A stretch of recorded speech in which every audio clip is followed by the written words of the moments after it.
ये जो ट्रेडिंग में आपको बार बार लॉस हो जाता है ना, इसका मेन कारण ये है कि आप बार बार अपनी स्क्रिप्ट बदल देते हो। समझ रहे हो मेरा कहने का मतलब? बार बार स्क्रिप्ट बदल देते हो, उससे मेरा मतलब है कि जैसे मान लो आप आज सेंसेक्स में काम कर रहे हो, फिर 2 दिन बाद आप निफ्टी में काम करना शुरू कर दोगे, फिर कभी 2 दिन बाद आप बैंक निफ्टी में काम करना शुरू कर दोगे, फिर कभी स्टॉक में पकड़ लिया, कभी उसमें शुरू हो गए। तो मेरे भाई अगर आप ये बार बार ऐसा करोगे ना, स्क्रिप्ट बदलते रहोगे, आप कभी भी प्रॉफिटेबल नहीं बन पाओगे। किसी भी एक इंडेक्स को अगर आप ऑप्शन में करते हो या स्टॉक में जो भी करते हो, आप किसी भी एक स्क्रिप्ट को पकड़ लो आप, और फिर आप उसमें मेहनत करो। आप ये जो बार बार बदल देते हो ना, इसीलिए लॉन्ग टर्म आप प्रॉफिटेबल नहीं बन पाते।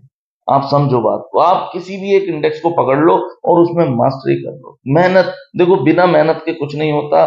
समझना पड़ता है, सीखना पड़ता है चीजों को। इतना इजी प्रोसेस नहीं होता, थोड़ा टाइम लगता है। चार्ट को एनालाइज करना इतना इजी प्रोसेस नहीं है, समय लगता है। लेकिन जब ये समझ में आ जाता है तो फिर कुछ और काम समझ में नहीं आता मेरे भाई।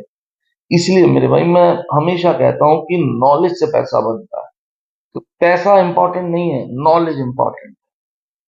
किसी भी एक स्क्रिप्ट को पकड़ो और उस पर काम करो, और फिर दिल लगा के दिन रात मेहनत करो, ताकि आपको समझ में आए कि मुझे घुसना कहाँ है, मुझे निकलना कहाँ है। एक प्रॉपर प्लानिंग के साथ उसको करो। अगर आप बार बार स्क्रिप्ट ही बदल दोगे तो मेरे भाई फिर प्लानिंग भी वहां क्या करेगी? आप समझ रहे हो कहने का मतलब?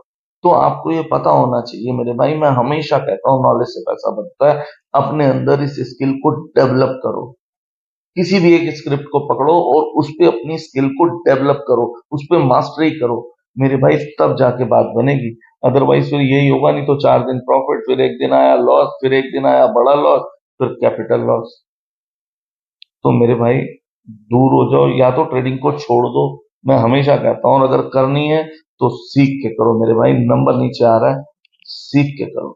जय श्री राम।